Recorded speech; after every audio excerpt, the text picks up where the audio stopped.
Muy bueno, creo que podemos empezar. Primero, me gustaría de agradecer a todos ustedes presentes a el webinar de GE Healthcare enfocado en cardiología. Mi nombre es Nelson García, trabajo en GE.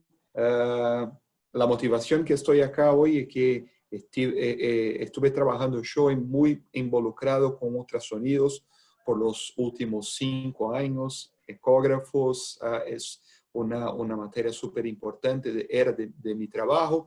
Hoy soy el gerente general de Brasil, pero con gusto estoy aquí hoy.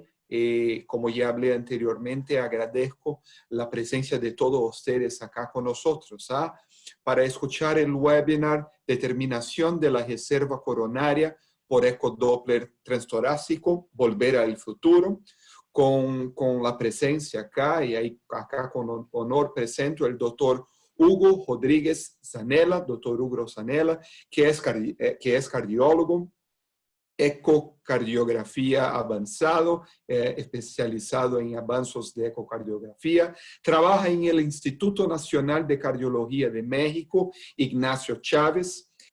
Es miembro del grupo de estudio de estrés ECO 2020 de la Sociedad Italiana de Cardiología. Entonces, doctor Hugo, muchas gracias por estar con nosotros. También aprovecho para decir que el doctor Jorge Lowenstein, que es el expresidente de la ECOSIAC, doctor Lowenstein, todos nosotros conocemos.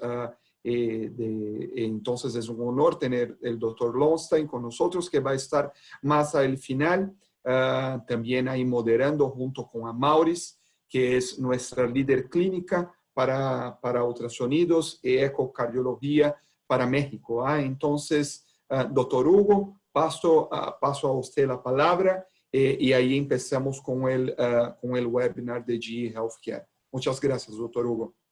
Muchas gracias, Nelson, y buenas tardes a todos, nuestros amigos de América Latina. Gracias por la oportunidad, GE, de hablar de este tema que, aunque bueno, es un honor tener hoy al doctor Lowenstein con nosotros. Ya tenemos la oportunidad de hablar un poco más con él más adelante, pero es un tema que a mí me apasiona, que creo que tiene un gran potencial y que durante esta charla de los próximos 45 minutos iremos hablando un poco más específicamente del papel que tiene esto. Entonces, primero que nada, pues para nosotros como cardiólogos, la cardiopatía isquémica es quizá la principal enfermedad que nosotros vemos. Y en el concepto clásico, siempre pensamos en la afección de las arterias coronarias que vemos aquí, ¿no? Sin embargo, en ese concepto clásico dejamos de lado una parte muy importante, entendiendo que no solamente las arterias coronarias epicárdicas son importantes para la función del corazón, ¿no? Sino que tenemos también aporte de arterias más pequeñas, y cuando nosotros incorporamos las arterias pequeñas, las arteriolas y los capilares, vean todo lo que constituye la circulación coronaria, y no es solamente las arterias epicárdicas. Entonces, bueno, cuando hacemos el reconocimiento de esto, si nosotros nos damos cuenta, la mayor parte del árbol coronario pues son pequeñas arterias, arteriolas y los capilares. Y son importantes porque sabemos nosotros que las coronarias tienen un mecanismo de autorregulación, y este mecanismo está dado principalmente por arterias pequeñas y arteriolas, que son vasos de resistencia. Las arterias epicárdicas y también los capilares son más bien vasos de transporte y de intercambio, y es en estas pequeñas arterias y arteriolas que, bueno, muchas veces hay alteraciones que pueden explicar también los síntomas de nuestros pacientes con dolor precordial. La reserva de flujo coronario es una herramienta muy atractiva porque tiene la capacidad de valorar no solo la arteria epicárdica, sino también la microcirculación, y se va a alterar por alteraciones de ambas. Sabemos nosotros que en esta gráfica es una gráfica clásica que es tomada del libro de Braunwald, y vemos que hay un rango en el que la coronaria tiene la posibilidad de incrementar su flujo, y este mecanismo de regulación en el que la coronaria aumenta su flujo es per se lo que nosotros medimos cuando hablamos de reserva coronaria.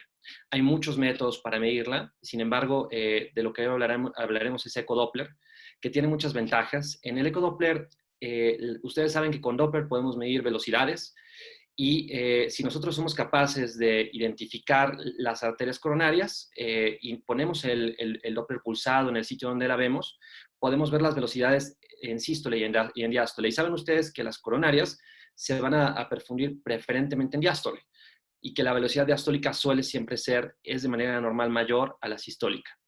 Y podemos valorar el flujo coronario tanto en reposo como después de un agente estresor, que en este caso pues, es hiperemia, pero puede ser también ejercicio, dobutamina o algún otro mecanismo como el CPT, por ejemplo. Y que cuando las coronarias se exponen a esto, bueno, hay un incremento del flujo y eso se va a acompañar a un incremento de la velocidad que podemos nosotros medir por Doppler pulsado. Ahora, este es un trabajo clásico y lo tengo que citar porque el grupo del doctor Lowenstein en Argentina, hace ya algunos años, fue el primer grupo que comenzó a estudiar el flujo de reserva coronario aunado a la utilización de ecoestrés. En este caso en particular lo hicieron en pacientes que tenían sospecha de lesiones en la descendente anterior, en este territorio, y se dieron cuenta de que era factible. Yo creo que el principal mensaje acá es la gran factibilidad, ¿no? Esto quiere decir que en manos entrenadas es una herramienta que puede hacerse fácilmente. Desde entonces, bueno, la técnica ha tenido importantes desarrollos y hoy en día usamos algunos protocolos como esto, que es un protocolo que está liderado por el grupo italiano de Eugenio Picano, Quirino Chiampi, Lauro Cortigiani, entre otros, donde no solamente se toma en cuenta las alteraciones de la movilidad clásicas que utilizamos en el eco de estrés clásico, sino que incorporamos al protocolo al mismo tiempo algunas otras variables que toman muy poco tiempo y dan un valor incremental importante tanto para el diagnóstico como para el pronóstico. Y específicamente lo que nos atañe el día de hoy, pues bueno, es la cuantificación de la reserva de flujo coronario por Doppler. Y esto es algo que se incorpora al estudio, en realidad, pues es algo que vale la pena hacer. Ahora, yo creo que siempre cuando nosotros empezamos nuestra experiencia con la reserva de flujo coronario, me pasó a mí hace algunos años, yo no tengo tanto tiempo haciendo esto, tuve la oportunidad de entrenarme en esto hace unos 3, 4 años y esta técnica para mí ha sido una cosa fundamental que me ha permitido expandir las indicaciones de los estrés que hacemos en nuestra institución y crecer el programa de ecoestrés en nuestro instituto. Y realmente necesitamos tecnología pues no tan costosa, ¿no? No estamos hablando de un resonador, una gamma cámara de tantísimos dólares. Necesitamos un equipo como esto. El equipo que nosotros tenemos es una 9XD Clear, pero cualquier equipo más adelante de esto, pues también podemos utilizarlo. Y teniendo este equipo, bueno, lo siguiente que tenemos que hacer es hacer nuestra planeación. Y esto lo hacemos generalmente, nosotros hacemos los protocolos que ustedes saben y encuentran fácilmente en su máquina. Nosotros tenemos un protocolo que hemos diseñado donde hemos incorporado a la cuantificación de alteraciones de la movilidad y en estas imágenes también las adquirimos pensando siempre en hacer strain en postproceso, la cuantificación de la reserva de flujo. Este es el protocolo que nosotros usamos.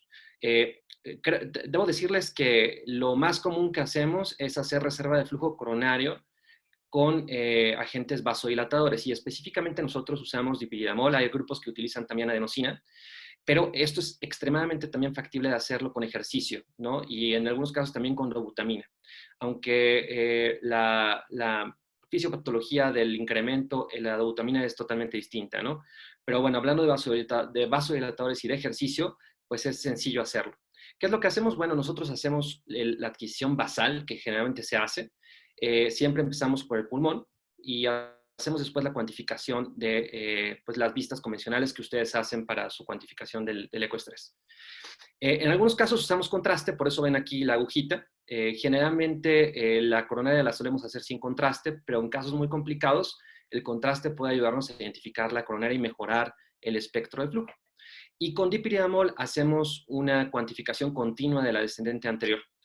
El Doppler, ustedes saben, es una herramienta que es dependiente de ángulo y cambiar el transductor muchas veces nos puede llevar a sub o supraestimaciones de las velocidades solamente por el cambio del ángulo. Entonces, para nosotros es importante esto y lo hacemos generalmente entre el minuto 0 que empezamos la infusión de dipyridamol con el protocolo acelerado hasta el minuto 6 y la imagen continua de la coronaria.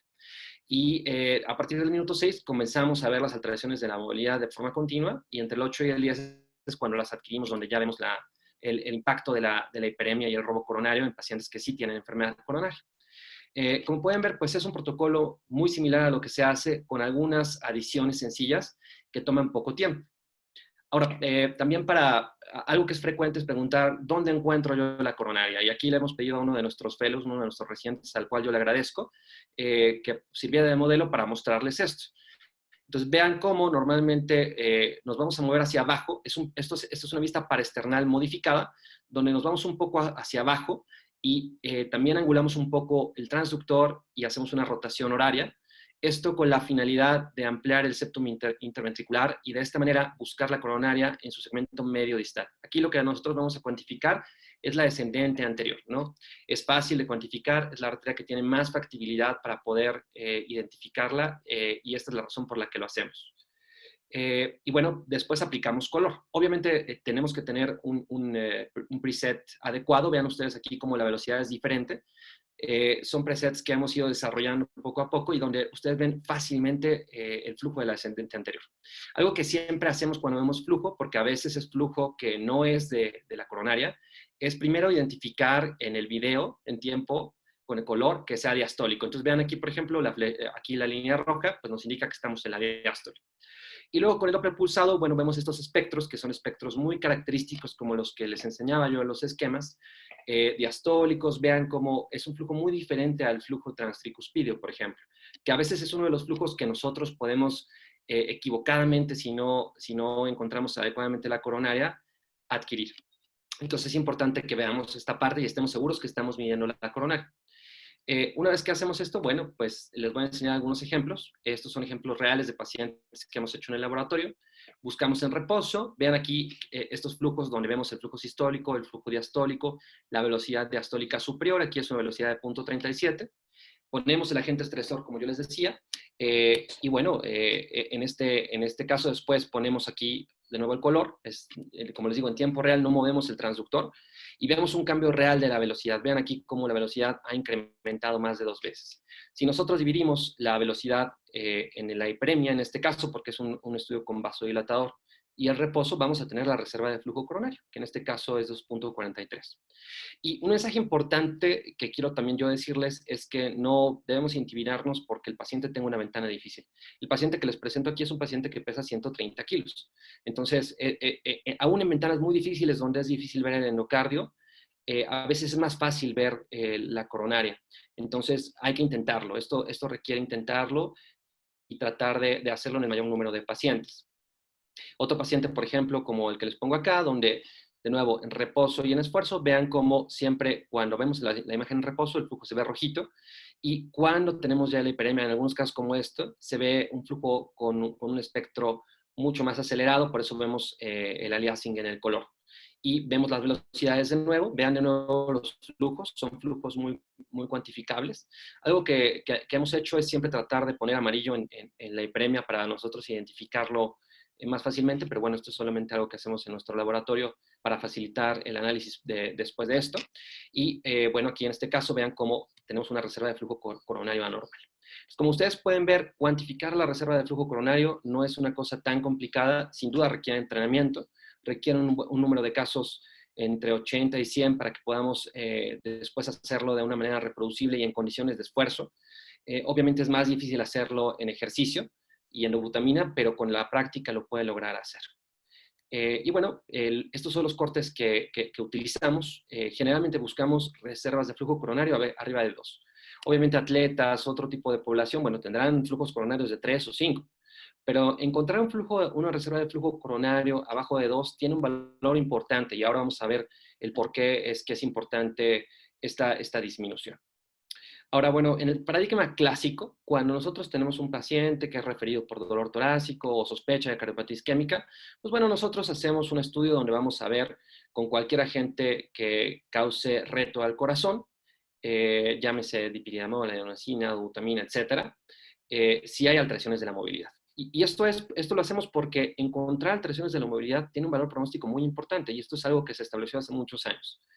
Y bueno, es la base del ecoestrés convencional. Sin embargo, el paradigma de la enfermedad aterosclerótica ha cambiado, está cambiando. Cada vez ponemos más atención no solo a encontrar estenosis importantes. Sabemos que hay una etapa de progresión de la placa donde podemos tener estenosis no significativas o lesiones coronarias no obstructivas, como también se definen, y puede haber una serie de fenómenos inflamatorios que nos llevan a una progresión rápida. Y cuando hablamos de una progresión rápida, hablamos de 1 o 2 meses. Y después de esa progresión, bueno, puede haber ruptura. Si nosotros solo nos centramos en el concepto clásico, pues vamos a perder a estos pacientes que también tienen lesiones coronarias, que no son obstructivas, pero que tienen riesgo de tener algún evento. Y esto es importante porque este fenómeno de progresión de la placa es un fenómeno que es identificable y si lo identificamos, probablemente también prevenible. Cuando hablamos de ecoestrés, bueno, para ver alteraciones de la movilidad, sabemos que hay un umbral, tiene que disminuir el flujo hacia las arterias coronarias y haber isquemia. Si no tenemos al menos 20% de isquemia, del grosor parietal con isquemia, no vamos a ver alteraciones de la movilidad. Y eso no quiere decir que no haya riesgo de que el paciente desarrolle algún evento. Y también, bueno, esto es importante porque para ver alteraciones más fáciles como la asinesia, pues necesitamos un grado de isquemia muy, muy importante, como lo ven aquí, alrededor del 80%. Ahora, cuando nosotros mandamos un paciente a algún estudio para descartar enfermedad coronaria, y aquí vamos a hablar específicamente del ecoestrés, lo que queremos saber es si a este paciente es seguro mandarlo a casa y no darle tratamiento. Y bueno, cuando nosotros tenemos un ecoestrés negativo, vean cómo la tasa de eventos es de alrededor del casi 4%. Inclusive para otros métodos como el SPECT o el PET, 2.7 y 3.3%. O sea, un estudio negativo no garantiza que el paciente no tendrá eventos. Hay cosas que no estamos viendo con esta concepción clásica de la enfermedad arterial coronaria. Y es ahí donde la reserva de flujo coronario puede jugar un papel importante.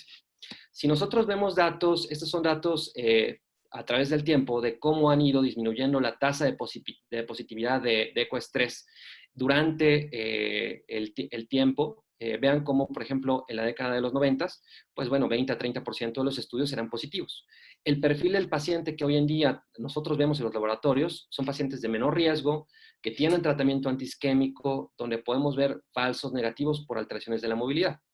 Y cuando nosotros adicionamos otro tipo de herramientas que son parte de este protocolo cuádruple, y en este caso específico la reserva de flujo coronario, hay un número importante de pacientes que identificamos que no son normales y que quizá este grupo de pacientes deba vigilarse porque la tasa de eventos que tienen es mucho mayor.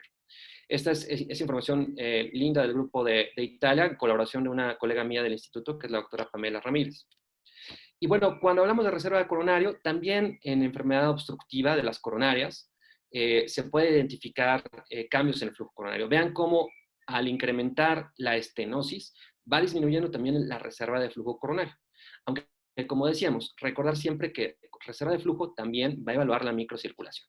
Entonces, aquí no solo vamos a ver si hay o no placa en la arteria epicárdica, sino también la función, o puede haber inclusive vasoespasmo de pequeñas arterias, que no podemos ver con las pruebas convencionales de vasoespasmo, pero que siguen patrones de angina similares, ¿no? Entonces, este marcador es un marcador importante porque abre nuestro espectro diagnóstico. ¿Por qué debemos hacerlo? Bueno, cuando nosotros hablamos de algún nuevo marcador, siempre tenemos que preguntarnos, ¿por qué debo medir esto?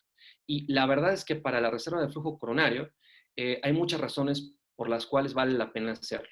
La primera es que no nos va a quitar mucho tiempo.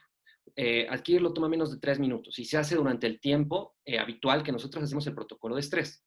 El análisis es aún más rápido y tiene una alta factibilidad. Una de las cosas que recibió crítica mucho tiempo es que era muy difícil o solamente en algunos centros pues muy precisos en el mundo se podía hacer, pero esto es algo que cada vez más se ha generalizado y la gente puede acceder a cuantificar esta herramienta.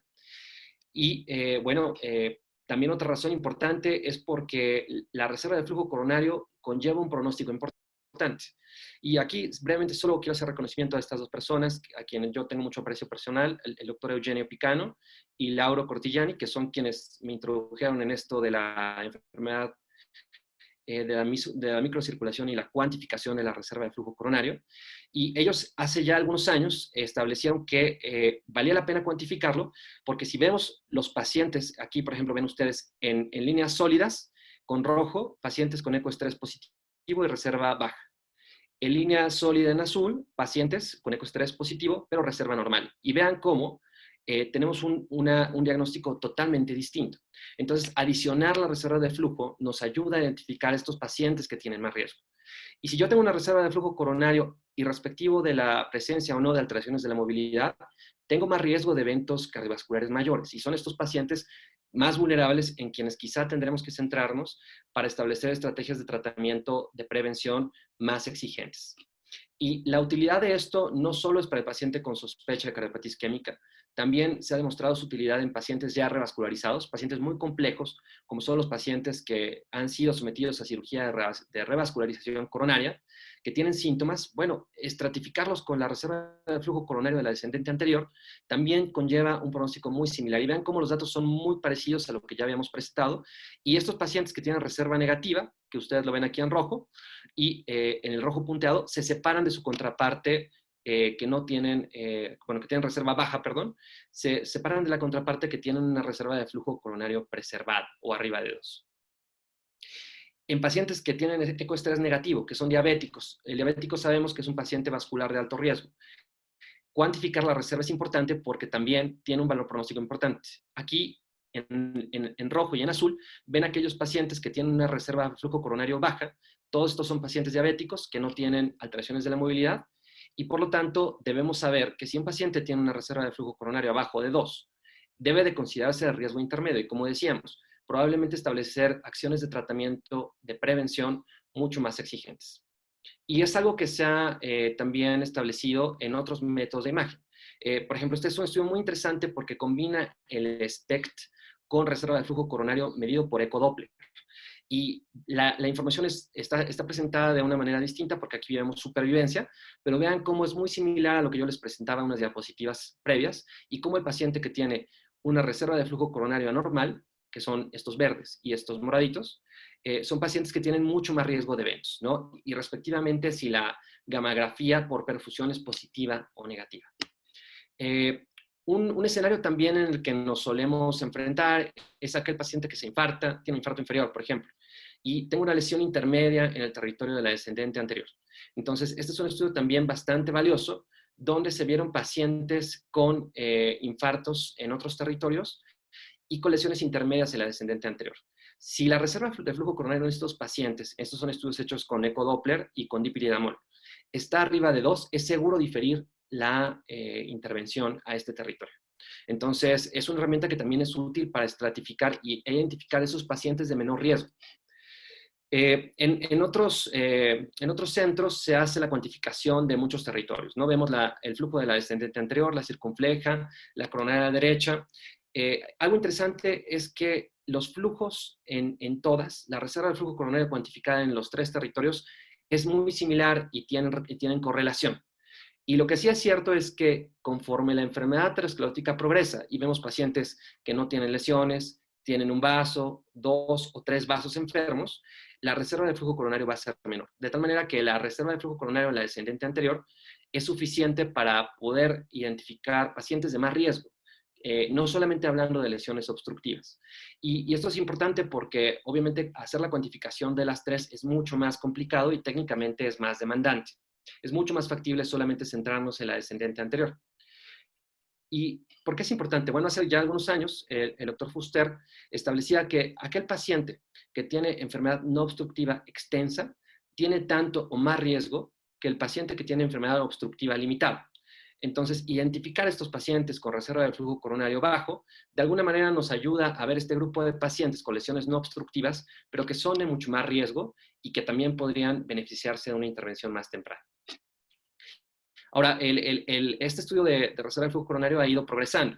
Vean, este es un estudio que me parece toral, es un estudio en el que participó el doctor Lowenstein, que nos acompaña, el doctor Miguel Amor, hay muchos colegas de Latinoamérica que han contribuido en este protocolo, y que, bueno, es un estudio interesante porque es un estudio prospectivo, multicéntrico, y al ser un estudio multicéntrico, valida un poco también la factibilidad de aplicar la reserva de flujo coronario con diferentes tecnologías, diferentes equipos en diferentes países con operadores distintos.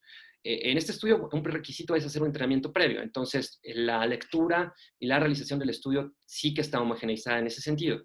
Pero esto es algo que bien lo pudieron haber medido en Argentina o puede haber sido medido en México, en Perú, ¿no? O en Italia. Y en estos pacientes con sospecha de enfermedad arterial coronaria se hizo este estudio donde se incluyeron un buen número de pacientes, estamos hablando de más de 3.000 pacientes, y se les hizo este protocolo que ya platicábamos hace algunos minutos.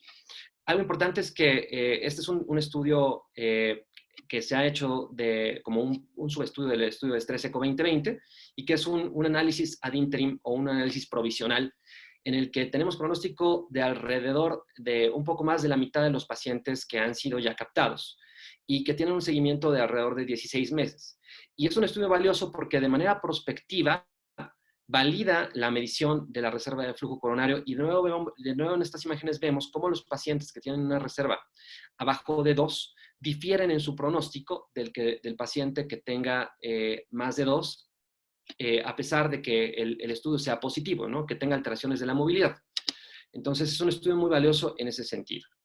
Y nos permite establecer una paleta de colores diferente, ¿no? No solamente vamos a estratificar, como lo decíamos hace algunas diapositivas atrás, con alteraciones de la movilidad, sino que ahora tenemos otra herramienta adicional que nos permite dar un espectro de colores al pronóstico de nuestro paciente y identificar pacientes que quizá no tengan alteraciones de la movilidad, pero sí tienen reserva del flujo coronario anormal. Y son pacientes que tienen riesgo y deben ser tratados de una manera distinta. Aquí, este es un ejemplo de nuestro laboratorio, donde hemos aplicado este protocolo. Y bueno, vean, en todas sus imágenes de la izquierda son las basales, basal hiperemia, basal hiperemia, basal hiperemia y basal hiperemia. Y bueno, vemos claramente que la paciente es una mujer, desarrolló alteraciones de la movilidad, hubo dilatación, tiene una reserva de flujo coronario que también está baja. Vean cómo el flujo en reposo inclusive es mayor que en el esfuerzo.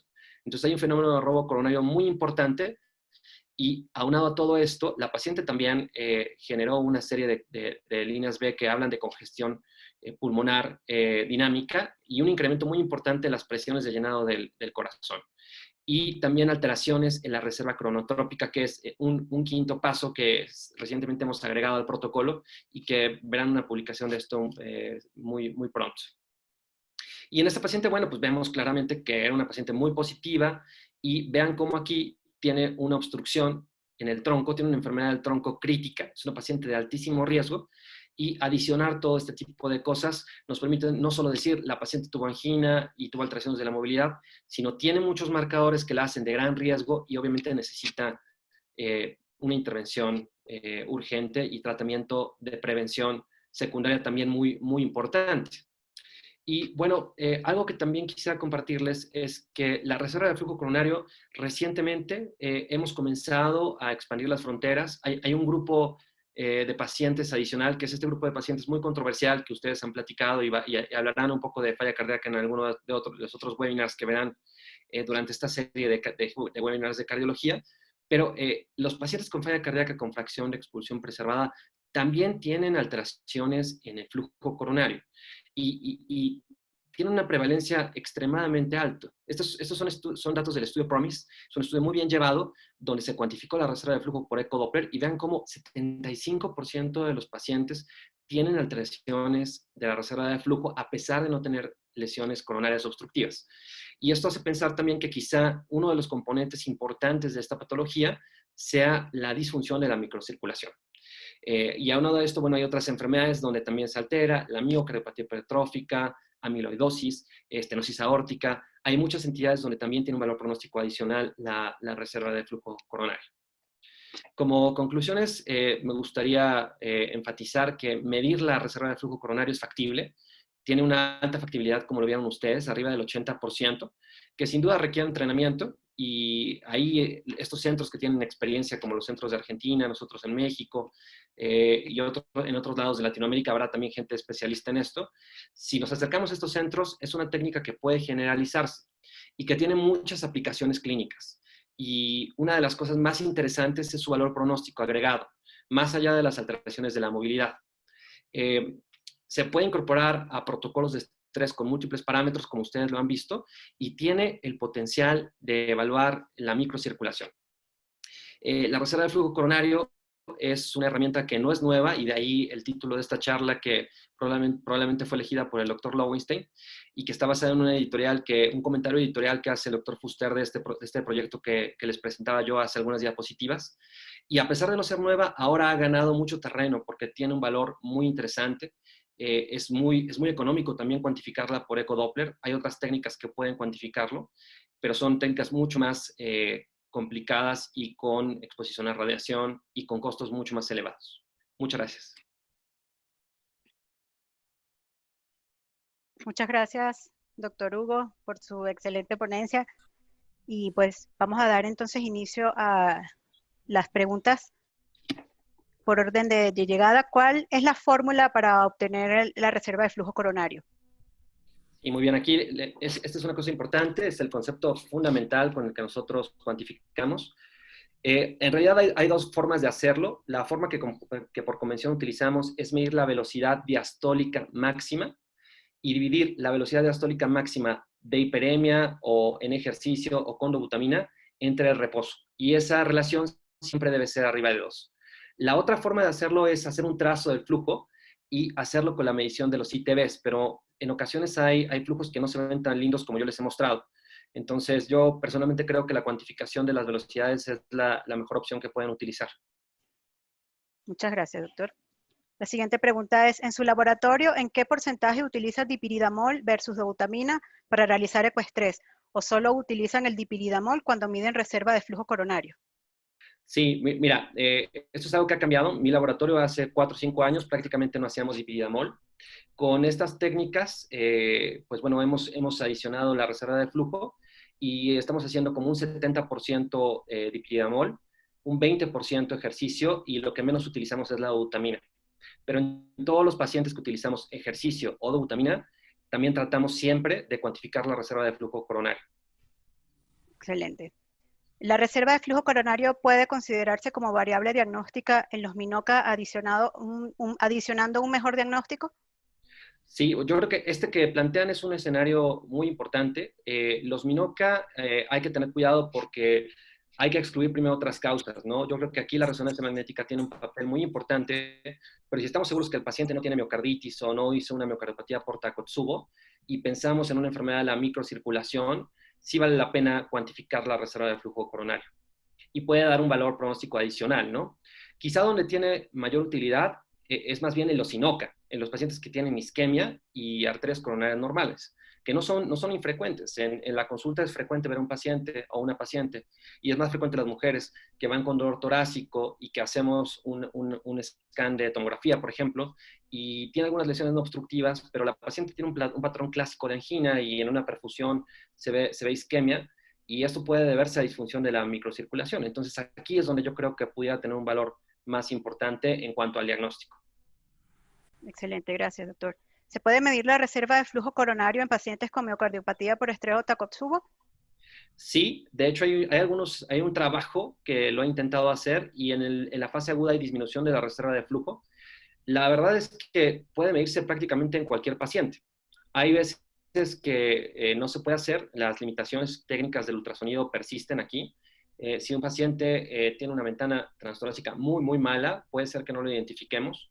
Posiciones del corazón, donde el corazón está muy vertical, es complicado también hacerlo, pero en realidad lo pueden medir en cualquier grupo de pacientes que uno tenga interés.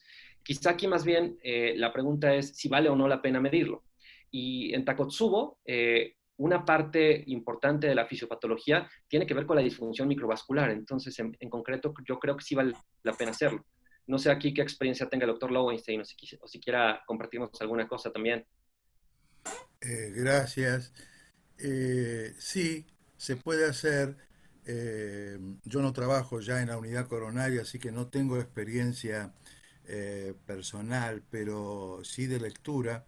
La reserva coronaria en el Takotsubo es interesante, se ha hecho en forma inclusiva invasiva. No solamente está la arteria descendente anterior comprometida, que es la más comprometida, sino el flujo de la reserva suele estar bajo en los tres territorios y después, por supuesto, se va corrigiendo con el tiempo.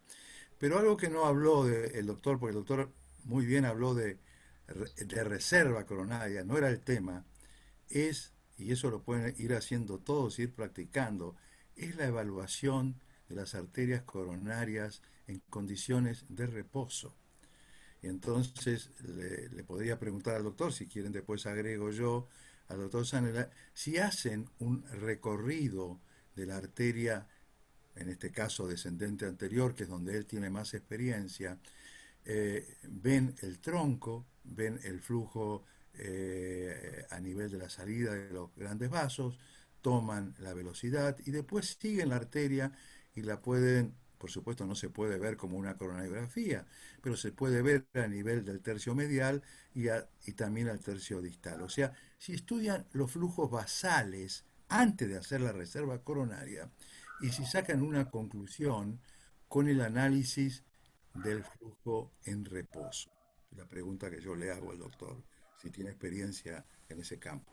Sí, sí, bueno, en particular hablando de los flujos en reposo, sí, sin duda, pues sí tienen un papel. Creo que es complejo hacerlo, no es fácil hacer este barrido desde el inicio. Hay que usar ejes cortos a nivel del tronco para buscar la descendente anterior en su origen y luego irse a los paraesternales modificados y los apicales para ir yendo cada vez más distal.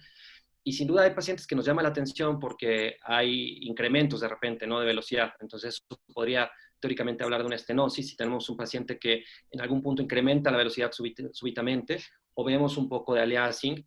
Esto se puede hacer. Eh, Creo que no es una técnica que tenga tanta evidencia para hacerlo porque, pues al final tenemos la tomografía, tenemos la angiografía para ver la presencia de lesiones. Pero por supuesto que se puede hacer y en algunos casos que no logramos encontrarlo y lo buscamos, hemos inclusive también encontrado sitios donde están las oclusiones totales de la descendente anterior. Pero en realidad, pues sí, es algo que se hace y se puede hacer, pero es complejo. No sé qué quiera completar acá el doctor Lowenstein. Bueno, voy a completar un poco. O sea, lo que uno hace todos los días se vuelve casi rutina y deja de ser complejo. Yo creo, de buena técnica tratar de explorar el máximo territorio de la arteria descendente anterior. No es infrecuente ver a nivel del tronco, lo que decía el doctor Hugo, un aumento de velocidad, o sea, un flujo turbulento de 1,5 metros, de 2 metros, y eso en general ya nos está diciendo que ahí hay una obstrucción. Por supuesto que uno también puede llegar a analizar si la salida, si la emergencia es normal o hay, y eso se hace más en pediatría, ¿no? Nacimientos anómalos. Pero después si uno sigue la arteria, uno puede ver lo que mencionaba recién, un gradiente entre diferentes territorios. Por ejemplo, tiene un tronco de una velocidad determinada y en otro territorio tiene la mitad o el doble de velocidad, o sea, hay un cambio hasta un 100%. Eso está hablando de que está pasando algo en esa arteria. Dos segmentos que están anexos, o sea, uno hace un recorrido y ve en el territorio medial una velocidad de 80 o 90 centímetros por segundo y al lado ve una velocidad de 20, de 30, ahí donde hay un gradiente, ahí donde hay un flujo turbulento, ahí donde hay un aliasing, ahí puede haber una obstrucción. Es interesante lo que dijo, pues yo me acordé de esto por el Takotsubo, porque lo más interesante del Takotsubo, si uno tiene la oportunidad, es que va a ver que la arteria está permeable. Entonces, ver un flujo de la arteria descendente anterior, bueno, en condiciones de reposo, ya nos está hablando, mientras el paciente está haciendo un infarto, bueno, con la sospecha clínica, más el valor del strain, más un flujo permeable, bueno, la sospecha existe y uno puede hacer un diagnóstico de Takotsubo aún sin hacer una coronariografía. Y hemos visto varios pacientes en los cuales no hemos visto el flujo de la descendente anterior, que hoy lo vemos en el 99% de los pacientes, y cuando no lo vemos, empezamos a sospechar que hay obstrucción y resulta que después tiene un ecoestrés francamente positivo. O tiene un flujo retrógrado. El flujo retrógrado también nos habla de que la arteria está tapada. O sea, yo creo que el análisis en reposo, y esto da para mucho más, porque la relación entre sístole y diástole, que normalmente es 2, el doctor no nombró esto, en reposo, o sea, si tiene 40 centímetros sobre segundo en diástole, tiene 20 en sístole. Esa relación es 2. Pero cuando hay una obstrucción, empieza a aumentar el flujo sistólico y la relación empieza a bajar y puede hacerse 1,7, 1,6, 1,5. Y uno, si está cerca de puede sospechar una obstrucción. Nosotros hicimos algún estudio con coronariografía y esa relación alterada entre sístole y diástole es altamente sospechosa de que hay una obstrucción cerca. O sea, por supuesto que la reserva coronaria hecha a nivel distal nos da una información importante, pero uno puede ir practicando si tiene el equipamiento y tiene las ganas de hacerlo, en cualquier paciente que se acueste, empezar a analizar los flujos en reposo y empezar a adquirir práctica en adquirir la vista, que una vez que uno lo hace, estoy totalmente de acuerdo, en menos de un minuto uno ve la descendente anterior. Y si uno se pone a buscar y tiene un buen equipamiento, puede ver la coronaria derecha en un 70% y una circunfleja tal vez en un 50%. O sea, todo es cuestión en la ecocardiografía de práctica. Por supuesto que esta charla es de reserva coronaria, le pido disculpas al doctor Zanella porque entré en otro tema, pero para los que empiecen a hacer análisis, a buscar la arteria coronaria, que por supuesto es totalmente diferente buscar en el tronco, y hay que buscar un paciente, no va a elegir un paciente de 130 kilos, que es más difícil, pero sí en el paciente de 130 kilos seguramente va a haber el flujo distal. Entonces, bueno, no es una técnica esotérica, es una técnica accesible, pero que no se ha divulgado en la medida que, bueno, uno quisiera. Y esto, la culpa la tiene fundamentalmente la bibliografía que nos llega desde el norte, porque el universo parece ser los Estados Unidos, y lo que no se hace en el norte prácticamente no se difunde. Y la razón por la cual no se hace en el norte, bueno, la podemos discutir después, pero ellos dicen que porque los pacientes son muy obesos. Yo estuve en el Anderson y hice estudios de pacientes 350 libras con adenosina y no había ningún problema. El problema es otro, el problema es económico. Lo que no se paga, no se hace. Y como no se paga, a los médicos no les interesa. Y como a los médicos no les interesa, no le pueden enseñar a los técnicos. Entonces son muy pocos los laboratorios que saben hacer reserva coronaria en los Estados Unidos. Pero gente importante como Pellica, en la Mayo, dice que habría que hacerlo en todos los pacientes.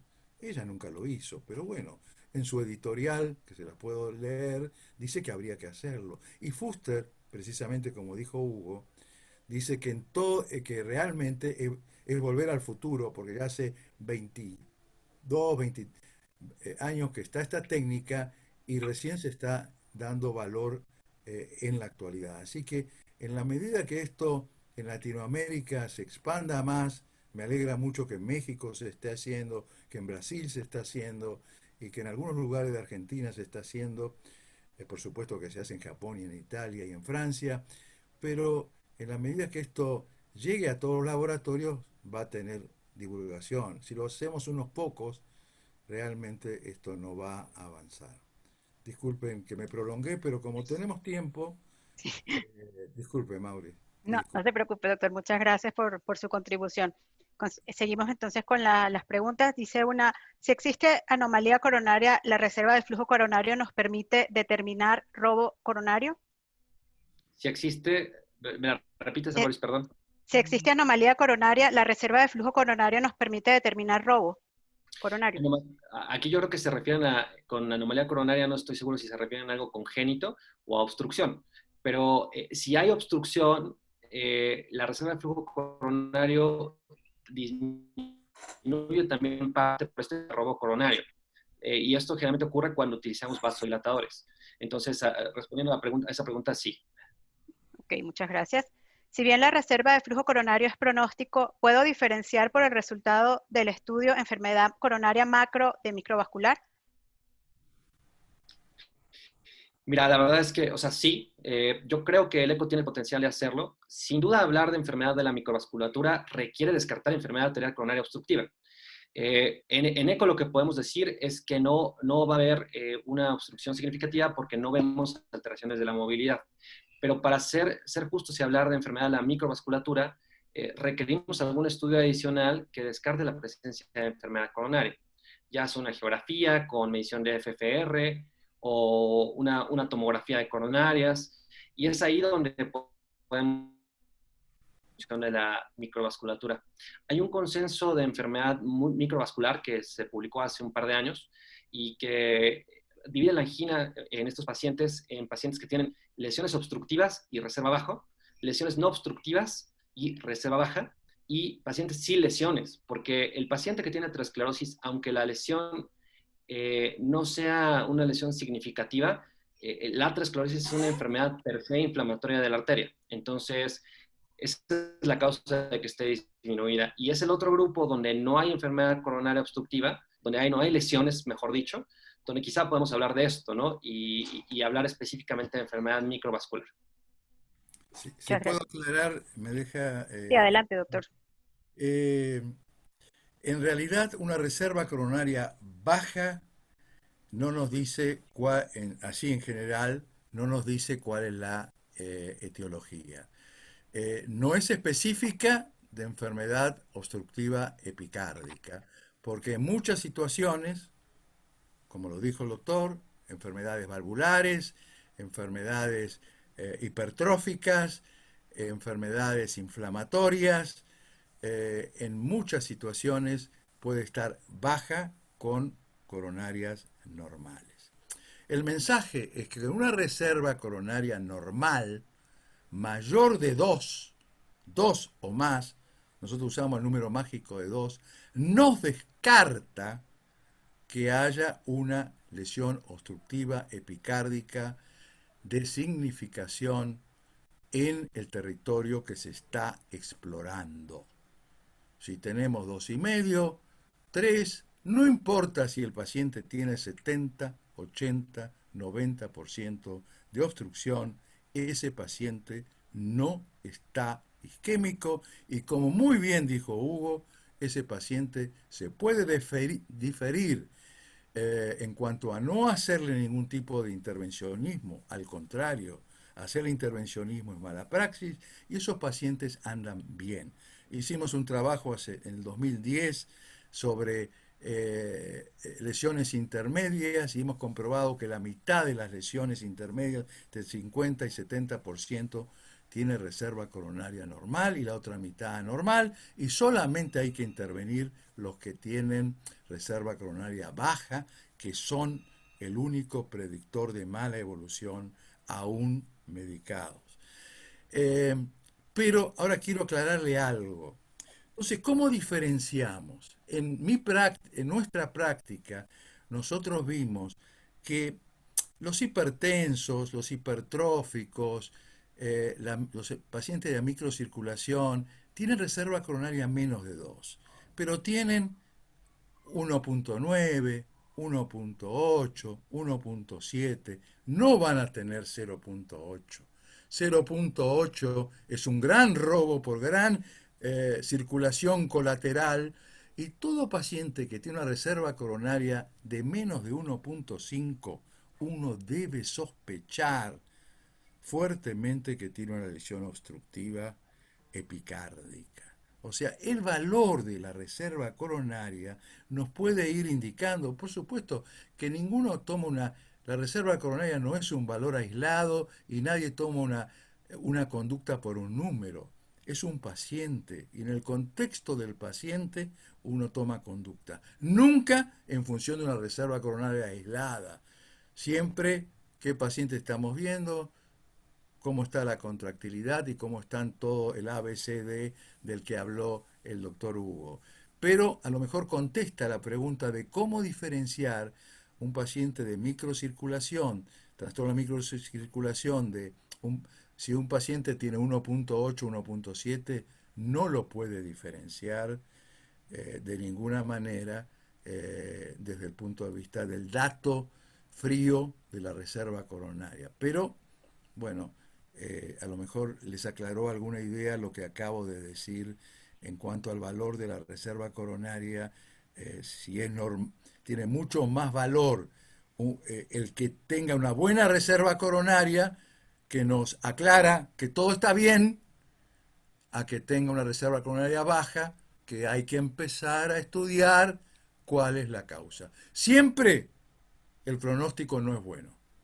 Llave pronóstica de la reserva coronaria, lo hemos publicado, es más de 600 pacientes, el mismo trabajo que mostró de Cortigiani lo hicimos nosotros, en diabéticos, en no diabéticos, la reserva coronaria baja, sea cualquier sea la causa, diabético, un paciente con psoriasis, sin enfermedad obstructiva o con enfermedad obstructiva, cualquier sea la causa, el paciente que tiene reserva coronaria baja es un paciente especial que, como muy bien dijo Hugo, hay que ser agresivo y hay que empezar a investigar la causa y ser muy agresivo en el tratamiento. Es malo tener reserva coronaria menos de 2, cualquiera sea la causa. Muchas gracias, doctor. Son muchas preguntas, de igual manera indicarles que si no pueden ser respondidas en vivo, posteriormente les serán llegadas en los próximos días, puede llegarle la respuesta a sus correos electrónicos, si no logramos cubrir todas. Estoy tratando por orden de prioridad como llegaron, vamos a darle prioridad con el orden. ¿Cómo influye el ángulo de incidencia del ecodoppler pulsado en los resultados?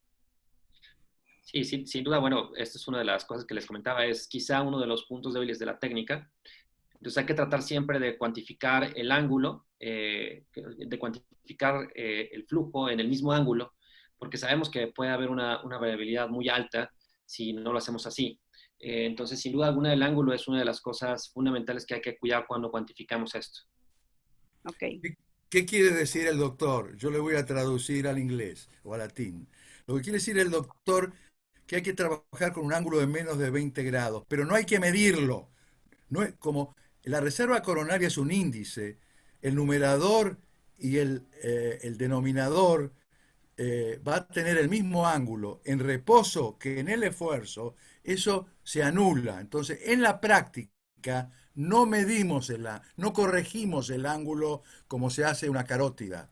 No trabajamos con ángulo, sino lo que hacemos, yo no conozco a nadie que trabaje con corrección de ángulo, no sé si lo hace usted, Hugo, sino lo que hacemos es tratar de alinearse de tal manera que no esté perpendicular a la arteria, sino paralelo con un ángulo de más o menos 20-30 grados.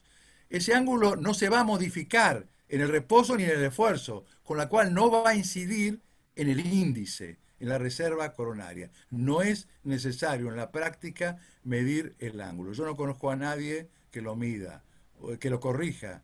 ¿Usted, Hugo, qué es lo que Sí, hace? no, quizá aquí me refería más bien a que la imagen nos quede similar, porque a Exactamente. veces Eso ponemos el es. transductor y al mover el transductor ya no encontramos a la arteria en el mismo ángulo, pero en cuanto a la imagen, vamos. Y eso que dice el doctor Lowenstein es correcto, y es el fundamento de por qué tratamos de hacerlo de manera continua, porque si lo cuantificamos en el mismo ángulo, en reposo y en esfuerzo, en realidad deja de ser importante. Lo importante es que la imagen sea siempre similar. Otra pregunta técnica que complementaría la anterior. Entonces, el límite en IceQuick, que se recomienda que esté a menor de 20, ¿hay algún otro parámetro que le gustaría modificar? Pues creo que sí, hay varios parámetros. Yo creo que este es un trabajo que cualquier laboratorio que va a empezar a hacerlo tiene que trabajar en empezar a ver arterias de los pacientes. Bueno, ustedes tienen un preset que ya está hecho y que viene a bordo de casi todas las máquinas y generalmente nosotros sí hemos trabajado en algunos cambios, pero esas son cosas ya personales, por cómo nos gusta ver las arterias. Lo importante yo creo es eso, que cada uno lo desarrolle. Si alguien está interesado, yo con todo gusto les puedo facilitar el que yo tengo, que para algunas plataformas como E9 para atrás se podrá hacer, y son las imágenes que ustedes han visto durante la charla. Ok, muchas gracias, doctor. En ejercicio, ¿cuál es la frecuencia cardíaca mínima en la cual consideramos que la lectura de la reserva coronaria es adecuada? ¿Vale si la prueba es insuficiente por frecuencia? Mira, la verdad es que el ejercicio en particular, el grupo que más experiencia tiene es es un grupo de Rusia, de la doctora Ángela Zagatina. Ellos han hecho reserva en ejercicio y algo interesante de la reserva en ejercicio es que no necesitamos medirla en el esfuerzo pico. Cuando nosotros hacemos bajas cargas, el ejercicio es diferente porque a carga baja genera vasodilatación. El mecanismo por el cual dilata la coronaria el ejercicio difiere mucho de la dopamina y el ipiridamol. Y esto nos permite que cuantifiquemos la reserva por ejercicio entre 25 y 50 watts. Y lo hace técnicamente también más fácil, porque el paciente no se está moviendo tanto, no está respirando rápido. No es lo mismo hacerlo cuando el paciente está a 160, 180 latidos por minuto. Entonces, generalmente la cuantificación de la reserva con bicicleta en el ciclo ergómetro la hacemos con cargas bajas. No sé aquí si el doctor Lowenstein tenga alguna forma distinta de hacerlo. En realidad con ejercicio no lo hacemos de rutina, realmente, y vamos a empezar a hacer ahora, después de los trabajos que esta doctora que usted menciona, habla de una factibilidad realmente muy alta, que es mucho más alta que la que conseguimos nosotros.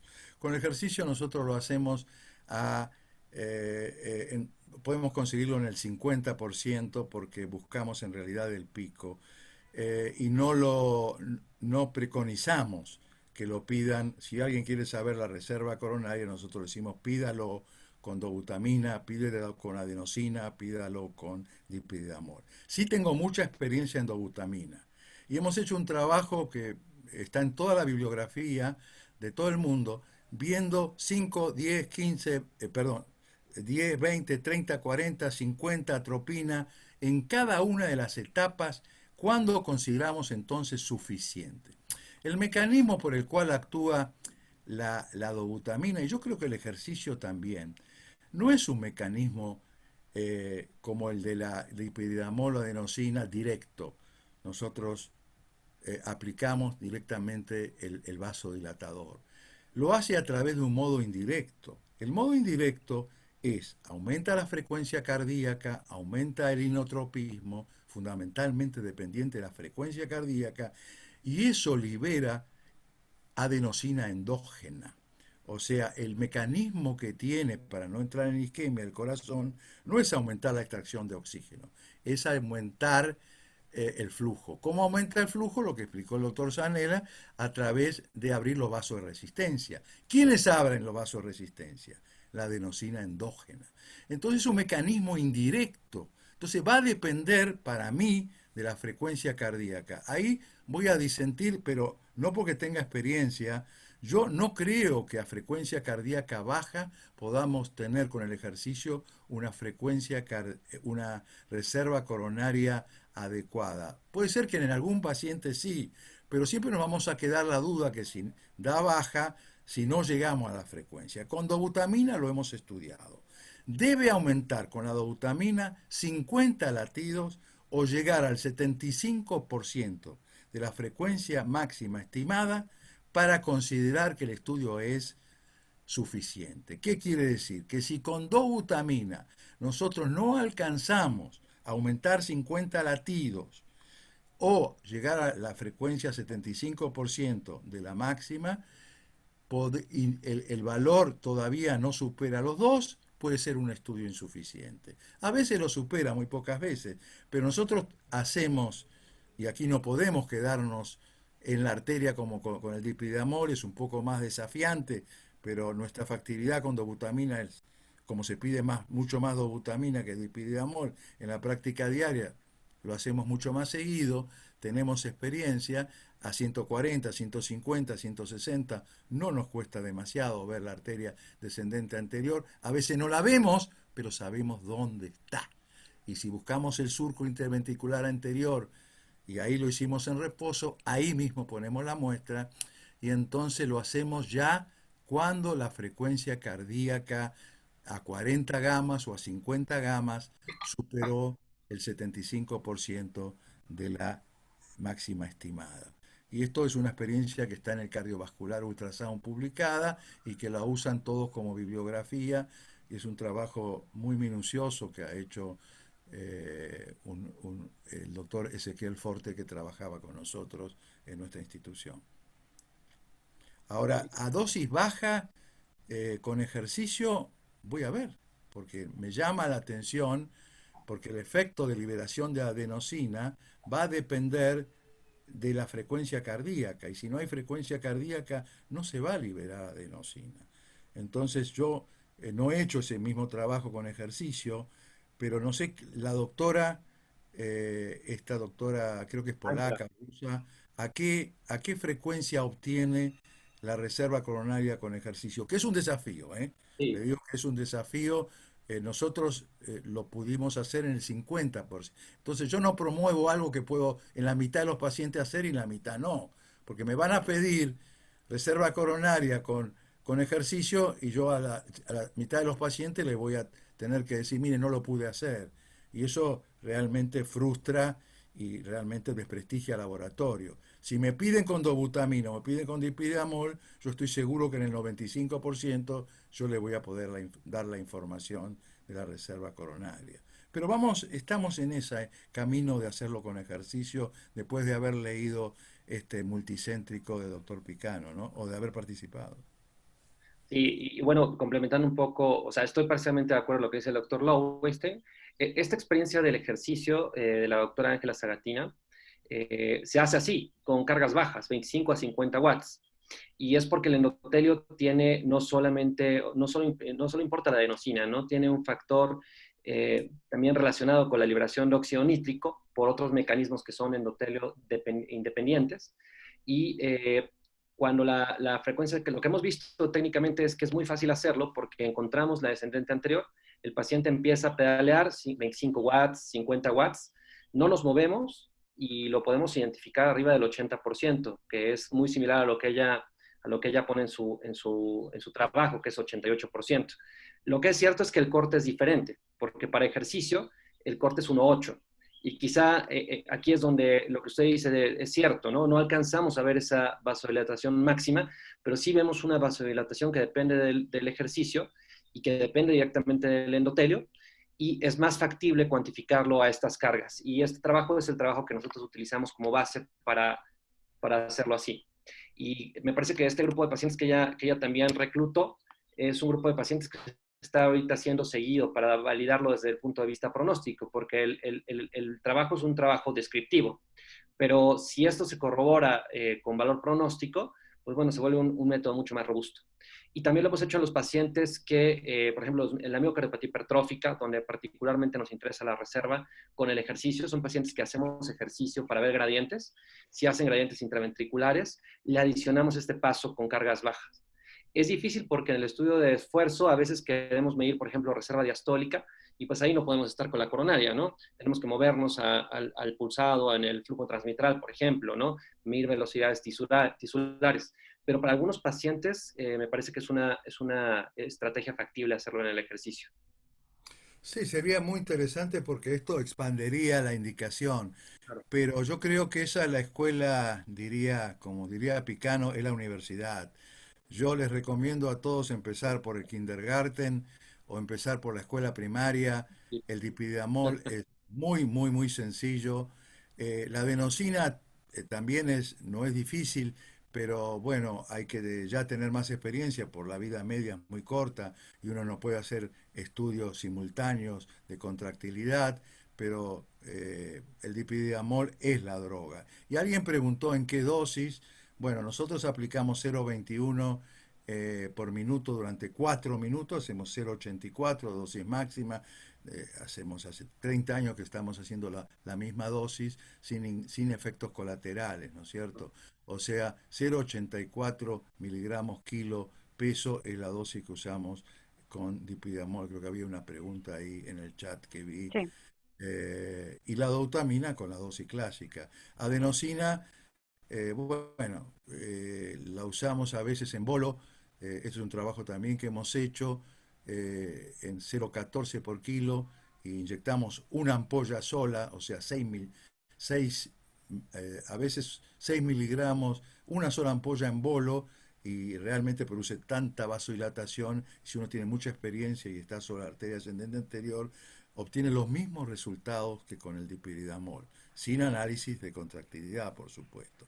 Pero para los que van a empezar, empiecen con dipiridamol, que realmente es un estudio fantástico y le va a dar muchas satisfacciones.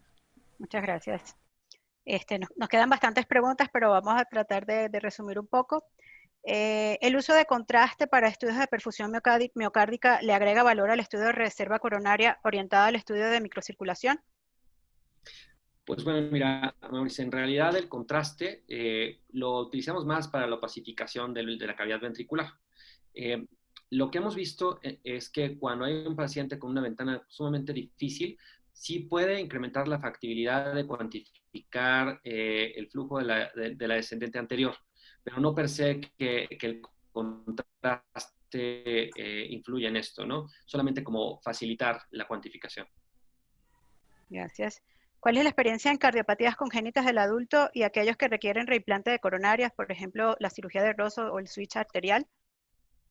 Sí, bueno, yo no tengo experiencia personal en esto. En pacientes congénitos tiene mucho sentido.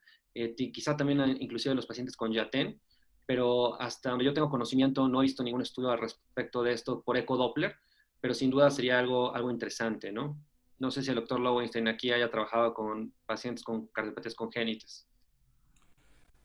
No, no, si no, si viene un niño, yo directamente me voy. No, no veo congénitas. A ver, por el tiempo, ¿cuánto nos queda? Nos queda un poquito. Voy a procurar voy a unir dos preguntas. ¿Algún estudio que relacione la reserva de flujo coronario versus la reserva medida por hemodinamia y que si reemplazará el FFR o IFR en sala de hemodinamia? Bueno, sí hay un estudio que ha comparado el FFR con la reserva de flujo coronario. Es un estudio del 2015 publicado en JACE. Aquí una cosa importante es que hay que diferenciar lo que cuantifica el FFR y la reserva de flujo coronario. El FFR es una herramienta que nos sirve para ver si una estenosis condiciona o no isquemia, o no, es significativa o no. Y no nos habla para nada de la función de la microcirculación. Y la reserva de flujo coronario engloba tanto la función de la macrovasculatura o la arteria epicárdica y la función microvascular.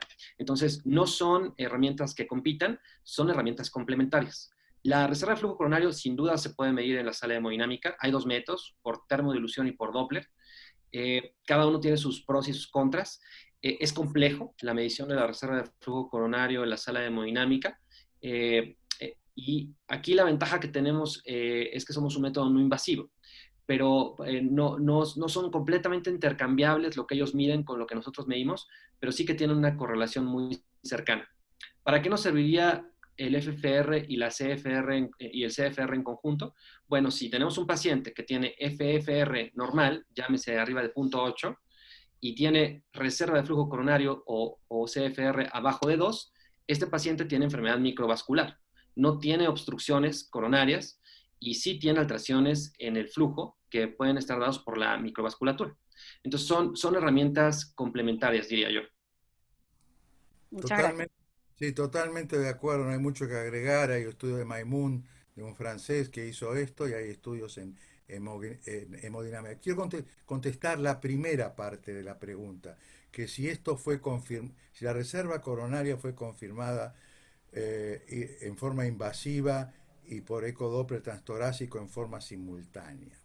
Y han trabajado mucho el doctor Hosuni, el doctor Yoshida en el Japón, y han trabajado otro grupo de Japón, otro grupo de Alemania, y cada uno de los territorios ha sido confirmado con una R arriba de 0,9 cuando se hacen simultáneamente la información de la guía intravascular de reserva coronaria, no de fracción, por supuesto, FFR, sino reserva coronaria, correlaciona excelentemente con lo que obtenemos por vía transtorácica. Y por eso lo de la vía transtorácica en forma no invasiva ha adquirido tanto valor. Si no hubiera habido estudios simultáneos que lo confirman, no sabemos de lo que estamos hablando. Esto nos da seguridad de que nosotros determinamos es lo mismo que puede determinar las guías cuando hacen reserva coronaria. Y lo que dijo la diferencia entre FFR y reserva coronaria lo aclaró excelentemente el doctor Hugo. Muchas gracias. Vamos con las últimas preguntas por cuestiones de tiempo. En lesiones coronarias intermedias, ¿un estudio de flujo coronario positivo implica revascularizar o mejorar con el tratamiento médico, por ejemplo, con estatinas? Sí, bueno, este estudio que les presentaba yo es un estudio que creo que responde a esta pregunta. Si ustedes tienen una lesión intermedia y tienen una reserva de flujo coronario arriba de 2, ese paciente requiere tratamiento médico. Si la reserva de flujo coronario está abajo de 2 o anormal, este paciente sí se beneficia de intervención porque es un paciente que tiene isquemia. Entonces, obviamente tenemos que valorar la reserva de flujo coronario en el territorio, ¿no? Como en el estudio que yo les presentaba. Y específicamente aquí tendría que, si es una lesión de la coronaria derecha, valorarse ahí sí la reserva de flujo coronario de ese territorio. Ok, muchas gracias. Que todavía quedan varias, pero estoy tratando de separarlas un poco, recordando que si no han sido respondidas en vivo, posteriormente les puede llegar un correo con la respuesta a su pregunta. ¿Existe algún parámetro de estas velocidades de flujo diastólico en reposo en la descendente anterior considerado como normal? Pues mire, yo no tengo entendido de algún estudio que haya hecho esto particularmente. Generalmente vemos velocidades entre 0.3 y 0.5. No sé si aquí el doctor Lowenstein tenga la referencia de algún estudio que nos haya dado un valor normal. No, nosotros hemos hecho estudios de este tipo, muchos, y el valor depende de muchas circunstancias, porque eh, hay que tener en cuenta la edad del paciente, hay que tener en cuenta la frecuencia cardíaca, hay que tener en cuenta si está anémico o no, si está hiperdinámico o no, si está nervioso o no, si está un poco hipertrófico, si está hipertenso. O sea, hay muchas variables. Entonces, el espectro de normalidad en el paciente individual es muy amplio. Hemos visto pacientes que tenían 18, 17 centímetros sobre segundo, que eran normales, y pacientes que 50 centímetros sobre segundo, que eran normales también. Así que si uno toma una población importante de 200 pacientes, lo que va a encontrar es que aproximadamente está el promedio alrededor de 25 centímetros sobre segundo. Pero es muy variable los valores porque van a depender de todas estas circunstancias. Y por eso nosotros no hablamos tanto de reserva coronaria tampoco normal como con reserva coronaria adecuada. ¿Cuánto es lo normal? Porque, como decía muy bien Hugo, la reserva coronaria puede ser 5. Un paciente que el cirujano cierra la arteria y después la abre, y eso provoca un hiperflujo y eso aumenta 5. Y un atleta puede tener 4,5 o 5. Los pacientes que tenemos nosotros son pacientes hipertensos, hipertróficos, aniosos, con todos factores de riesgo, que su velocidad basal va a estar un poco más alta que el paciente atleta, que a lo mejor va a tener 15 centímetros sobre segundo de un flujo de reposo. Y cuanto va a ejercicio, va a tener a lo mejor 90, y entonces tiene más de 5. Entonces, el flujo en reposo ya está un poco, ya se está gastando algo de reserva coronaria en estos pacientes que tienen muchos factores de riesgo. Por eso el valor de 2 es fantástico, porque realmente divide las aguas, nosotros lo llamamos número mágico, pero es por la población que nosotros trabajamos. La población que nosotros trabajamos es una población de enfermos, añosos, entonces no es infrecuente encontrar en un hipertrófico 0,40, como dijo, o perdón, 40 centímetros sobre segundo o 50 centímetros sobre segundo. Ahora, si ya empieza a tener 70, 80, 90, 1 metro, 1,5 metros, eso ya es patológico, por supuesto. En Bueno, y ahora promedio, sí. le diría que 20 creo que nos dio 27 centímetros sobre segundo en promedio en 200 pacientes. Muchas gracias, doctor. Ya consumimos el tiempo, lamentablemente no puedo continuar con el resto de las preguntas y queremos recordarles que General Electric tenemos una línea dedicada que es la línea Vivid, precisamente como indicaba el doctor Hugo, que tiene un preset de coronarias. Si quieren más información sobre estos equipos pueden acceder al link que hemos habilitado para estos webinars, que es G Life Room. Y pueden encontrar también información sobre todo el portafolio, además de las grabaciones de cada una de estas sesiones. Entonces, una vez más, doctor Zanella, doctor Jorge, muchísimas gracias por participar con nosotros y a todos los que se conectaron. Muchísimas gracias. Buenas noches. Y los esperamos mañana a las 3 de la tarde, ¿no es cierto? Con el doctor Guevara, que va a hablar sobre resincronización. Mañana sigue este webinar, así que Sí, nos esperamos a todos. gracias a todos. Hasta luego. Gracias a todos, hasta luego.